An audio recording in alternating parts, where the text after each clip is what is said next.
I'm here with Victor, one of our project specialists. Victor, so when you're going through kitchen remodeling estimation process with our clients or potential clients, a question that often comes up is, do I need to pay for permits? Do I need to pull permits? How would you answer that question? I think it's very, very rare where we were in a situation where we didn't have to pull permits for a kitchen. If in the event that you were just installing new appliances, maybe updating backsplash, hardware on the cabinets, a little facelift like that, you wouldn't need permits. But typically, I would say 90–95% of the time, we do have to pull permits for a kitchen. Okay, so what you're saying is 95% of the time we pull permits during kitchen remodeling, but if it's something just minor cosmetic updates that don't require us touching electrical, plumbing, HVAC, reconfiguring the kitchen, those are the only times that we're not required to pull permits. Absolutely, yeah. Some painting, flooring, things like that, we would not need them. What type of permits do we need to pull when we're doing kitchen remodeling?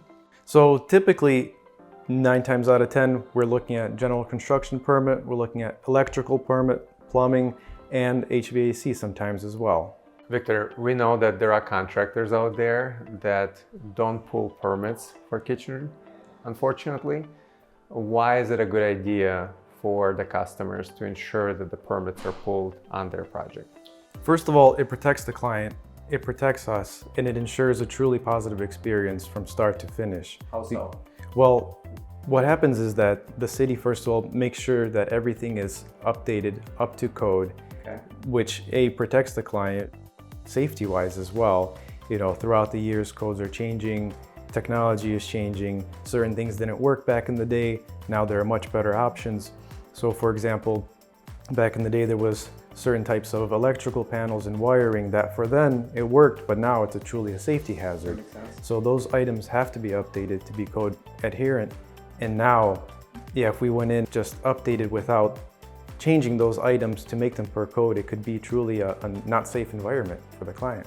Yeah, and you and I know way too often we get those phone calls where people paid for remodeling and now there are issues with that remodeling because there were no permits pulled, it was not done up to code, and now the customer has to pay double for us to redo the work. Yeah, unfortunately, we do get these calls several a month where we have to take over from someone that did not pull permits, did not want to pull permits, did the work incorrectly, and we have to go back, remove the work that they did and start over, and now the client's paying double or more than double. I also know, based on our experience, we've done hundreds of kitchens to date.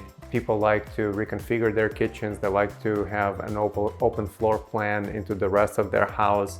So there is normally a beam that needs to be installed on a weight-bearing wall, and we know that the process with that is before that is being installed, it needs to be submitted by the engineer, by a structural engineer, and then it needs to be approved by the city, right? That is correct, yeah.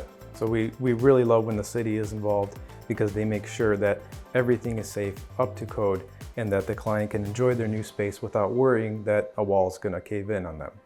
That makes sense. Thank you. Of course.